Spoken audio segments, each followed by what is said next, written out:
magacayga waxaa la yidhaahdaa Axmed Ali Xuseen oo ku magac dheer Axmed Kiisi. waxaan dhashay 1966 waxaan ku dhashay magaalada Hargeysa. quraankii dugsiga quraanka iyo dugsigiisa hoose dhexe sare intaba waxaan ku qaatay magaalada Hargeysa. waxaan ka baxay dugsiga sare Maxamuud Axmed Ali 1984 ayaan ka baxay. urmadkii shaqada qaranka waxaan ku galay macalinimo. 86 waxaan tegay dalka Suudaan. waxaan galay kulliyad ziraaca jaamacadda Suudaan lilculuum والتكنولوجيا. waxaan ka soo baxay bilowgii 1992. waxaan ku soo noqday isla dalka isagoo markaa iska burbursan. waxaan ka shaqeeyay dugsi gacanta ku hayay ururkii Itixaad al-Islaami oo ay maalgelin jirtay hay'adda Islamic Relief Organization ama hay'adda Liqaas al-Islaamiya ee Sacuudiga. waxaan ka noqday maamule dugsiga Cumar ibn Khataab ayaa la odhan jiray. adoo 92 ilaa iyo 93 ayaan joogay. marka 93 aakhirkiisii waxaa ka dhacay magaalada dagaal sokeeye oo labada isku dileen qoladii dowladda Maxamed Xaaji Ibraahim Cigaal iyo qolada beesha Garxajka oo markaa anu ka soo jeeday. dagaalkii markii uu dhacay waa lagu kala qaxay. waxaan u qaxnay xagga Itoobiya. muddo ayaan ku maqnayn. 96 ayaan ku soo noqonay Hargeysa. 2002 bilowgoodii waxa aan u wareegay xagga munaadamada dacwada islaamiya oo iyadana kolka hore si jaanibi ah ula shaqayn jiray. laakiin markaa xafiis ka furatay iskuulna ka dhistay magaalada. munaadamada dacwada islaamiya markii aan u wareegay waxa aan ka noqday munasiq ama coordinator baan ka noqday iskuulkii. hay'adana xafiiskeedii waxaan ka noqday beeshada Hargeysa ayaan mas'uul uga noqday. intaa kadib waxaan ka shaqeynayay munaadamada dacwada islaamiya sidii ayaanan u joogay ilaa ay ka soo gaarayso marxaladan cusub oo 2004 aan ku gacan galay gobolka Amerikaanka oo ay ii direen hawshan imika aynu fadhino.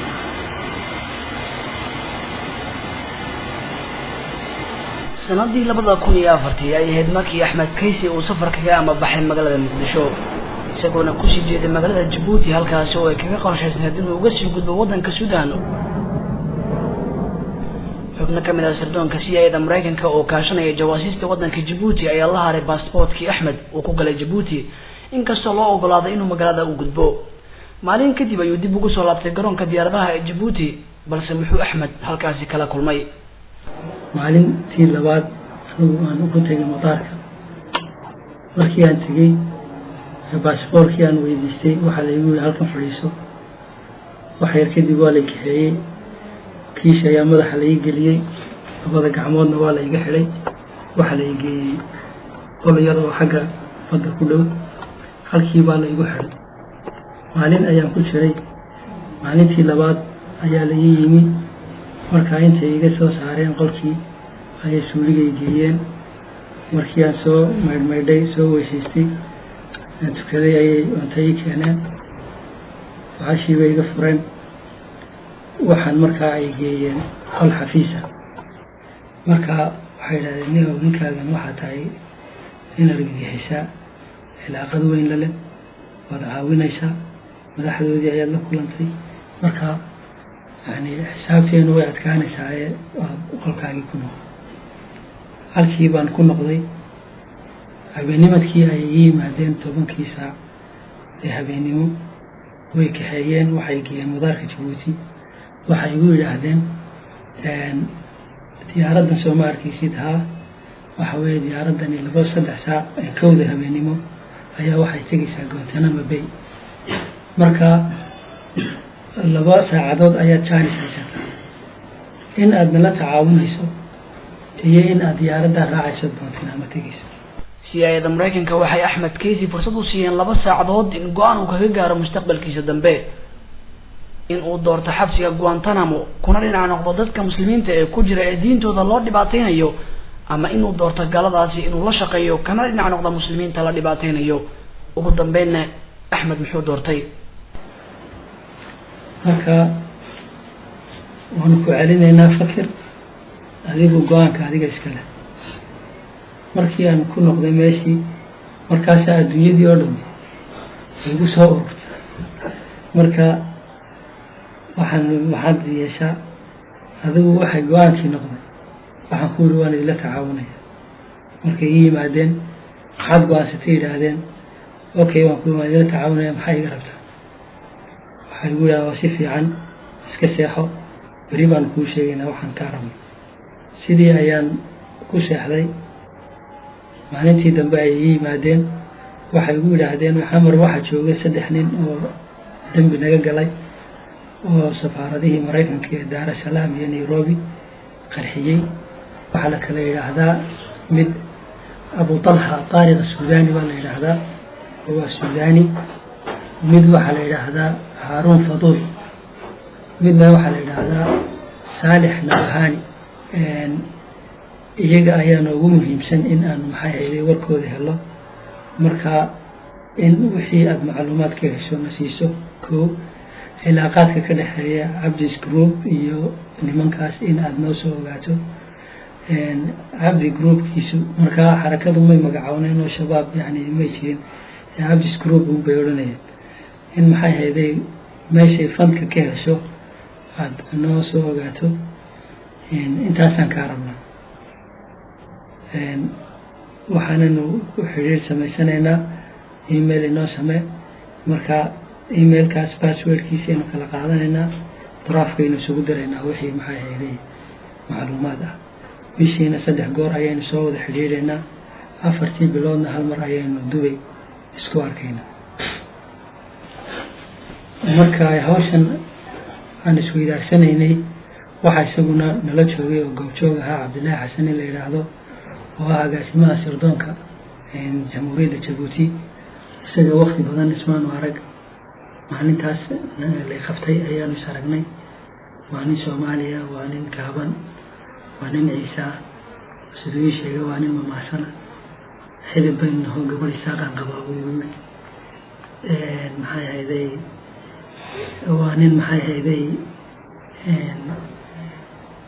هذا النشر من حوق معها وفورا وأن النشر وعاتو نشر وقعبا لغة فرنسيسكي إنجليزي كسيف عمو يقعنا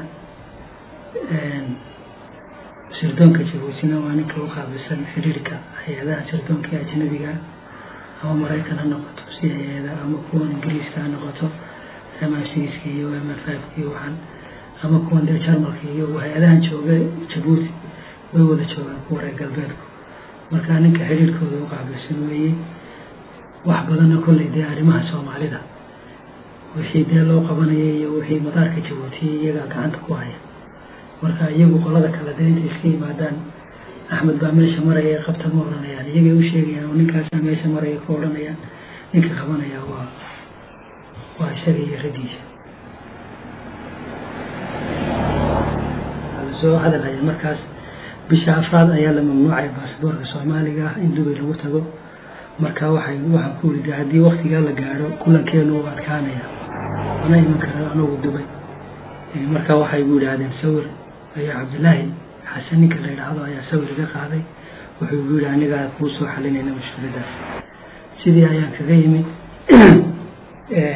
waxa marka halka aanu ku kala qaadanay anaawiinta iyo wada shaqaynta nin CIA-da ka tirsan oo la yiraahdo Kevin isaga ayaan marka xiriirka intii dambe oo dhan Kevin wuxuu ahaa kolkii meesha ugu horeysay aan meesha ku kulanay 3 nin oo Mareykan iyo Cabdullaahi Xasan ayaa kulankii ugu horeysay aan ku kulanay labada kale Michael baa loo leeyahay min George ayuu ahaa marka iyaga maalintaas ay soo gaayay dambeysay ninka xiriirka aan lahayn Kevin kan ayuu ahaa Kevin wuxuu ahaa nin dhalinyaro وداعي أفراد كجرة يعني طبعا كي سنة أفراد كجرة ما لا فرتميو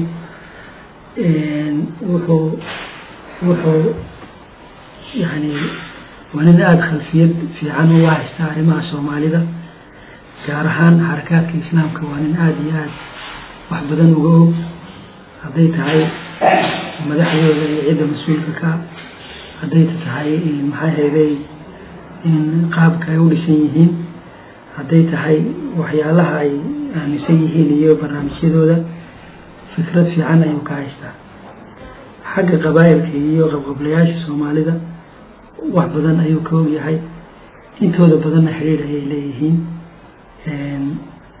وانا رقا بدن توقف ليا هولها ايو وقبحيني صوماليا وحي حرير انا يساقع هيا لسمعيا